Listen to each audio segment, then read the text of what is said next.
Hello everyone. जय हिंद। आज है 15 नवंबर और हम लोग पढ़ेंगे 15 नवंबर से बनने वाले सभी important current affair.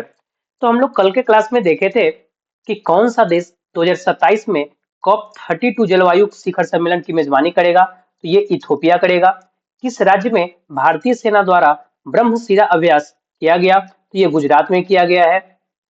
Senuran Muthusamy और लॉरा वोलवार्ट्स को अक्टूबर 2025 के लिए ICC player of the month award का विजेता घोषित किया गया। वे किस टीम से संबंधित है? तो ये साउथ अफ्रीका से संबंधित है। मेल कैटेगरी में सोनुरन मुथुसामी और फीमेल कैटेगरी में लॉरा वोलवार्ट्स को दिया गया है। किस राज्य में बीम स्टेक भारत समुद्री अनुसंधान नेटवर्क के पहले द्विवार्षिक सम्मेलन की मेजबानी की गई? तो ये केरल में किया गया। ऑर्गेनाइजेशन इंटरनेशनल ड्रेस कंस्ट्रक्टर्स डी ऑटोमोबाइल्स का पहला भारतीय अध्यक्ष नियुक्त किसे किया गया है? शैलेश चंद्र को। हाल ही में जारी किए गए वैश्विक जलवायु जोखिम सूचकांक 2025 में भारत किस स्थान पे है? तो ये 15वें स्थान पे रहा। किस देश ने सर्जियो गोर को भारत में अपना राजदूत नियुक्त किया? यूएसए। किस दिन विश्व दयालुता दिवस मनाया जाता है? 13 नवंबर को। हाल ही में छठा विनबैक सैन्य अभ्यास भारत और किस देश के बीच शुरू किया गया? ये वियतनाम के बीच किया गया है। किस राज्य ने भारत का पहला महिला वेलनेस ऑन व्हील्स लॉन्च किया? तमिलनाडु। किसे पारादीप फॉस्फेट्स का ब्रांड एम्बेसडर नियुक्त किया गया है? राहुल द्रविड़ को। किस शहर में पहले दृष्टिबाधित महिला T20 विश्व कप का उद्घाटन किया गया? राजधानी दिल्ली।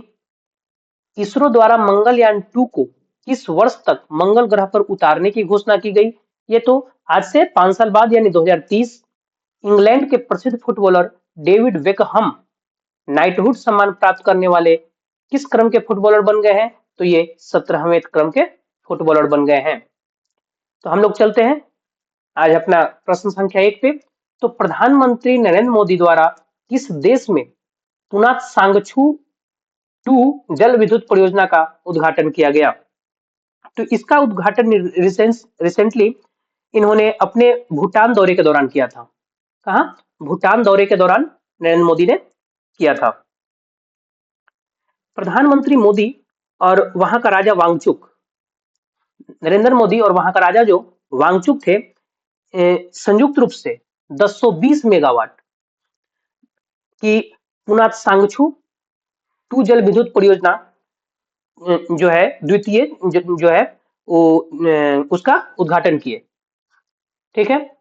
तो अब आता है प्रश्न की पुनः सांगछू द्वितीय जल विद्युत परियोजना जो है ये है क्या? तो यह भारत भूटान की एक संयुक्त परियोजना है जो भूटान के वांगडू फोडरंग जिले में, किस जिले में? वांगडू फोडरंग जिले में। और किस नदी पर?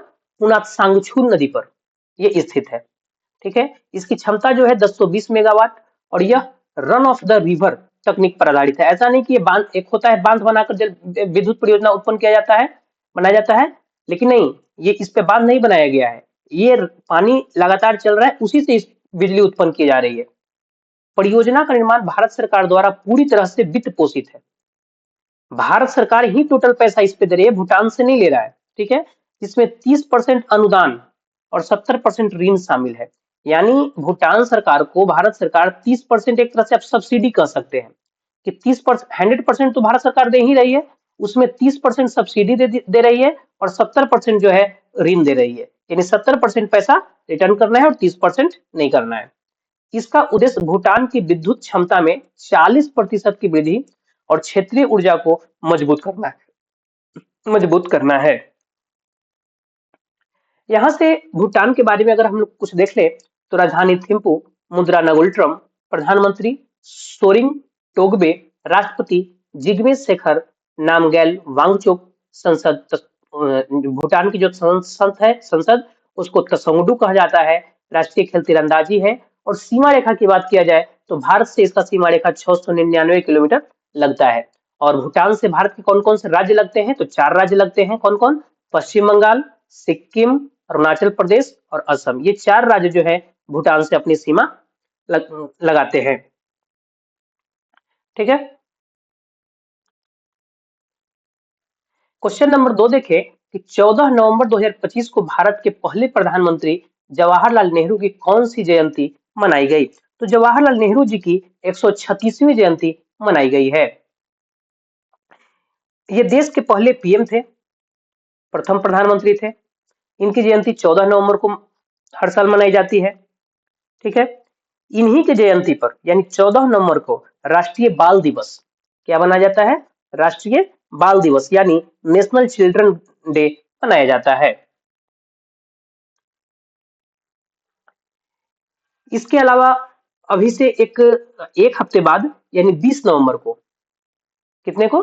20 नवंबर को इंटरनेशनल चिल्ड्रन डे, आप याद रखिएगा। 14 नवंबर को नेशनल चिल्ड्रन डे, ठीक है, और 20 नवंबर को इंटरनेशनल चिल्ड्रन डे। कुछ स्टैटिक जीके को अगर हम लोग डिस्कस करें तो भारत के प्रथम प्रधानमंत्री जो हमने अभी पढ़ा, नेहरू जी का जन्म जो था 14 नवंबर 1889 को इलाहाबाद में हुआ था। नेहरू जी के जन्मदिन को किस रूप में? तो बाल दिवस के रूप में मनाया जाता है। भारत की खोज और मेरी आत्मकथा, जिसे टूवर्ड्स फ्रीडम भी कहते हैं, इनकी प्रसिद्ध पुस्तक है नेहरू जी की।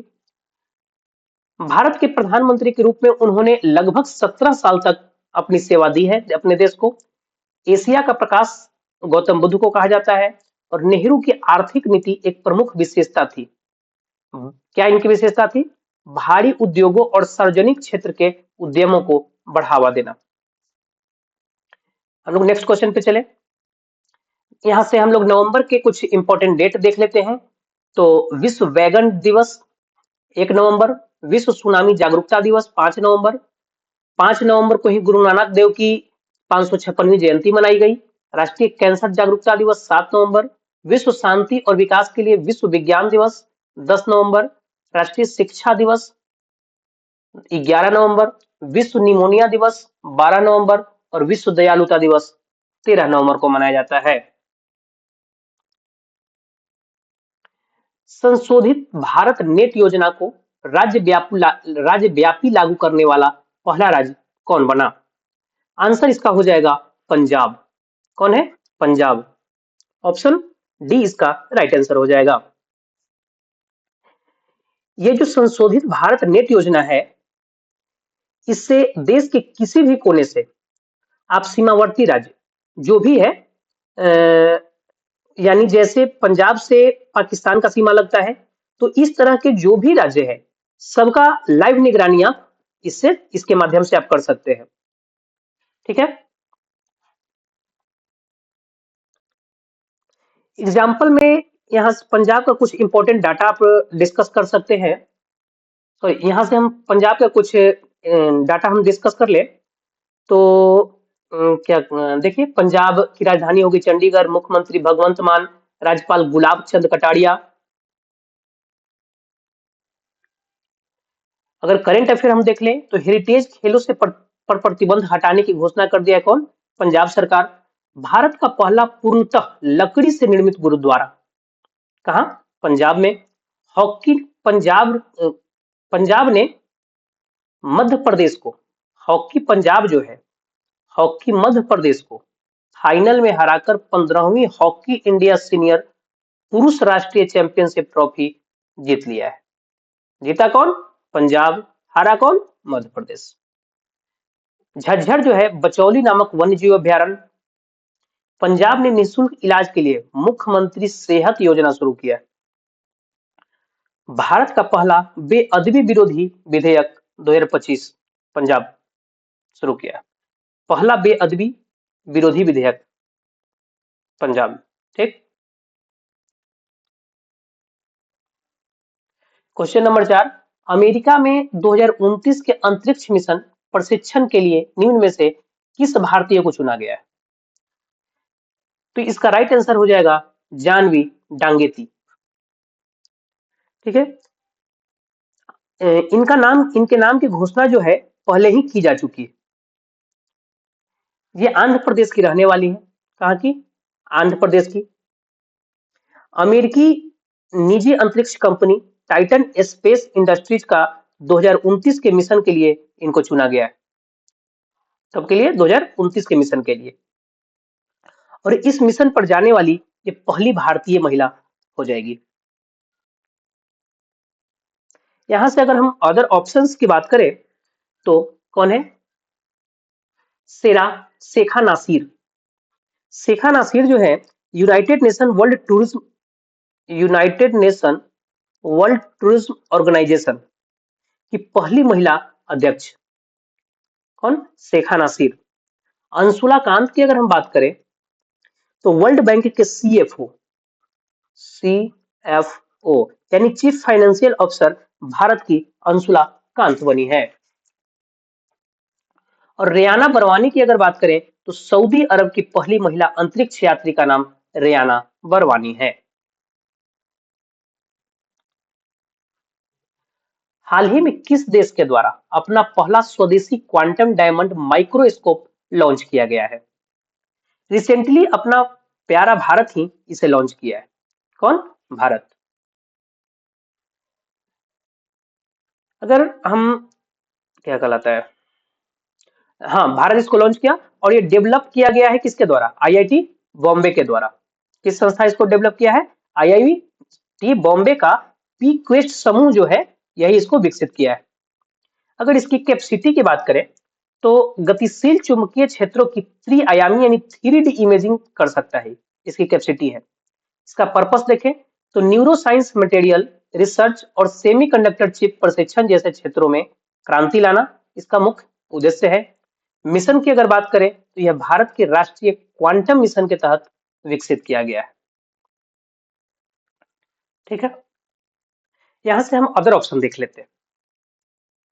साउथ कोरिया की अगर हम बात कर ले तो ये जो है 5G नेटवर्क लॉन्च करने वाला दुनिया का पहला देश है।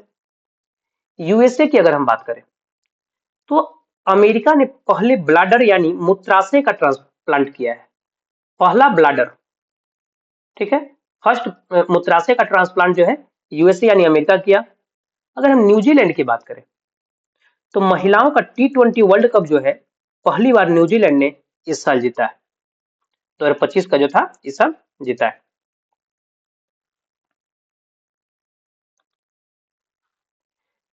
निम्न में से किस दिन हर साल विश्व मधुमेह दिवस मनाया जाता है?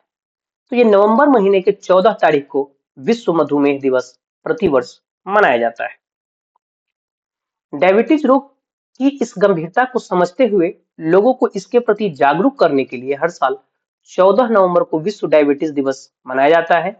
और इसका जो थीम है मधुमेह और कल्याण यानी डायबिटीज एंड वेलबींग।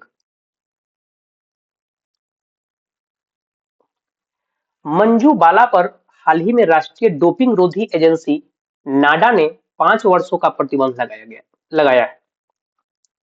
वे किस खेल से संबंधित है? तो हैमर थ्रो से संबंधित। देखिए, नाडा के द्वारा ये जो एथलीट होते हैं इन्हें कुछ विशेष पदार्थों का सेवन बैन होता है। एक नाडा जो कंपनी है, नाडा, ये एथलीटों के लिए कुछ पदार्थों का सेवन करना प्रतिबंध करता है। यदि इस्तेमाल करते हैं और टेस्टिंग में पकड़े जाते हैं तो बैन हो जाते हैं।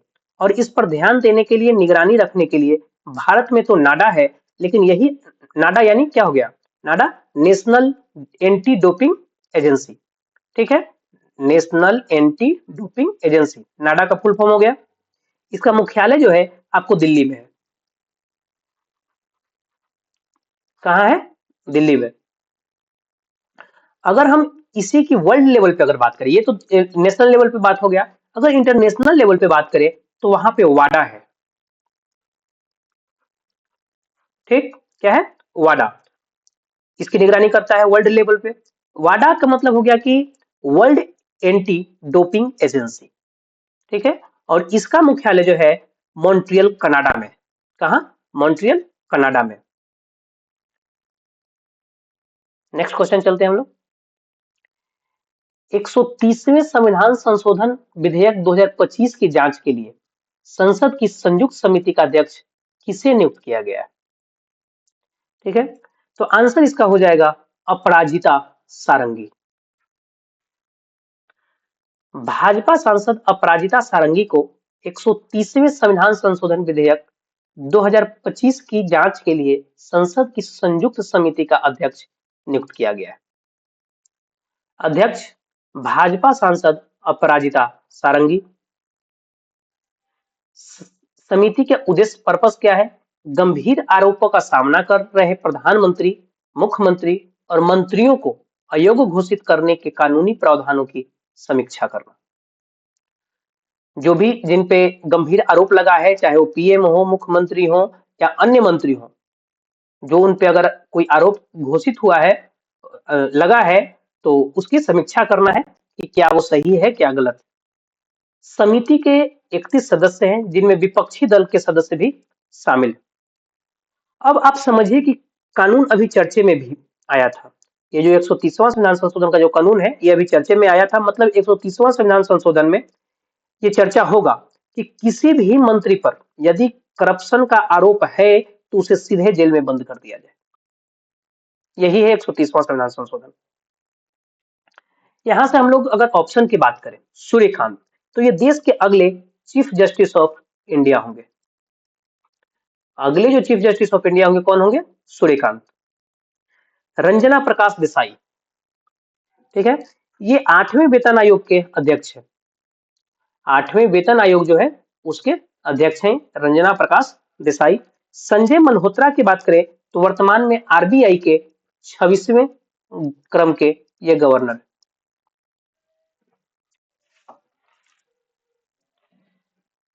नेक्स्ट क्वेश्चन चले हम लोग। तो तुंगबुक और टोंग पुलित नामक पारंपरिक वाद्य यंत्र किस राज्य से संबंधित है जिन्हें हाल ही में जीआई टैग दिया गया?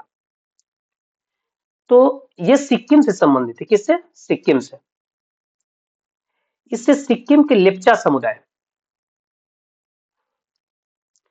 समुदाय को सांस्कृतिक रूप से बढ़ावा मिला है और इन्हें नवंबर में भारत सरकार की जीआई टैग की संगीत वाद्य यंत्र श्रेणी में जोड़ा गया। इनको कब जोड़ा गया? नवंबर में, ठीक है, अंतर्गत इनको पंजीकृत किया गया, यानी जोड़ा गया। अगर यहां से हम ऑप्शन की बात करें, सिक्किम जैविक खेती लागू करने वाला देश का पहला राज्य है सिक्किम। जीआई टैग सबसे पहले जो है 2004 में किसको मिला था? दार्जिलिंग के चाय को मिला था।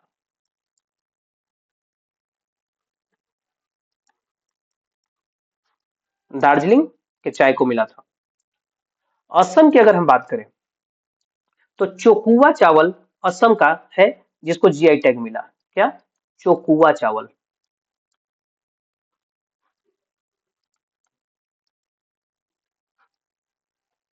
मध्य प्रदेश की बात करें तो उज्जैन का वाटिक प्रिंट,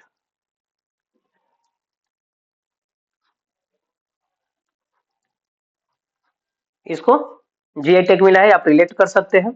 बिहार का मिथिला मखाना, मिथिला मखाना रिलेट कर सकते हैं आप। जर्दालू आम रिलेट कर सकते हैं। कतरनी चावल रिलेट कर सकते हैं बिहार से। शाही लीची आप बिहार से रिलेट कर सकते हैं। तो इस तरह से हम लोग इसको देखें। नेक्स्ट क्वेश्चन पे चलते हैं। निम्न में से किस शहर में राष्ट्रीय जनजाति फिल्म महोत्सव 2025 शुरू किया गया? तो इसकी जो शुरुआत की गई है मणिपुर के इम्फाल में किया गया है। कहाँ? मणिपुर के इम्फाल में। यह 4 दिवसीय महोत्सव है। इसमें देश भर के 23 आदिवासी फिल्म का प्रदर्शन किया जा रहा है। ऑप्शन पे अगर हम चले तो पटना, यहाँ 6 मंजिला बापू टावर का उद्घाटन किया गया है। मुंबई अगर चले तो वेब्स समिट का आयोजन मुंबई में किया गया। दिल्ली से यदि आप रिलेट करेंगे तो दिल्ली में अभी रिसेंट में इंटरनेशनल सोलर अलायंस की 8वीं जो बैठक हुई है, इसकी मेजबानी दिल्ली ही किया है। कुछ इंपॉर्टेंट फेस्टिवल पे अगर हम नजर डालें तो खुबानी blossom Ladakh, cherry blossom Meghalaya, Herath festival Jammu Kashmir, Khajuraho Madhya Pradesh, Onam Kerala, Pongal Tamil Nadu, Sonpur Mela Bihar में, जो कि अभी चल भी रहा है। बीकानेर ऊंट महोत्सव राजस्थान, बथुकम्मा फेस्टिवल तेलंगाना, फूलों का त्योहार है।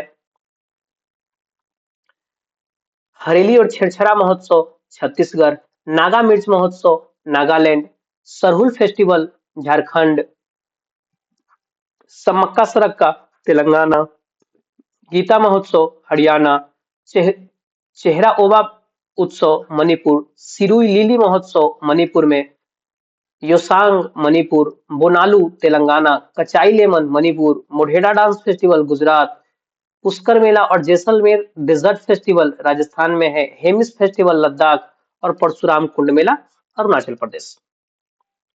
नेक्स्ट क्वेश्चन चले हम लोग।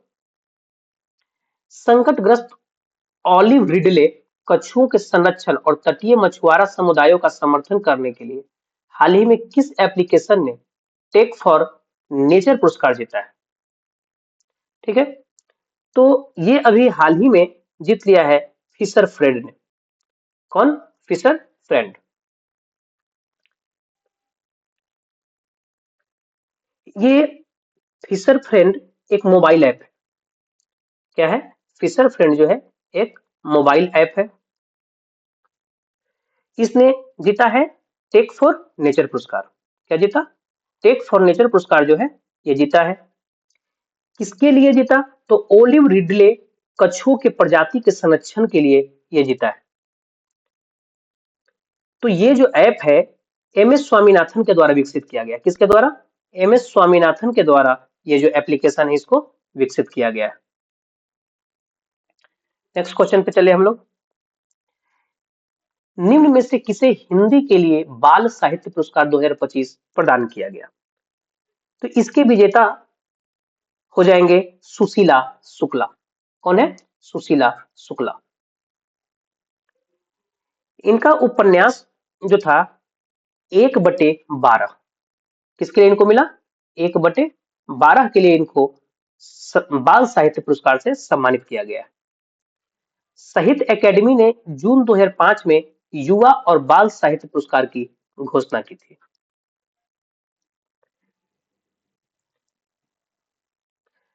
ठीक है, अगर हम यहां से अदर ऑप्शन की बात कर ले, यदि हम बात करें डेविड जेले की, तो हमने देखा है कल के क्लास में कि बुकर पुरस्कार के विजेता जो 2025 का बुकर पुरस्कार है, इसके विजेता डेविड जेले है और इनका जो अपना उपन्यास है फेलिप, क्या है था? फेलिप। इसके लिए इनको बुकर अवार्ड पुरस्कार से सम्मानित किया गया है। Banu Mushtaq international Booker award, international Booker award के विजेता बानू मुश्ताक, इनकी रचना क्या थी? Heart lamp.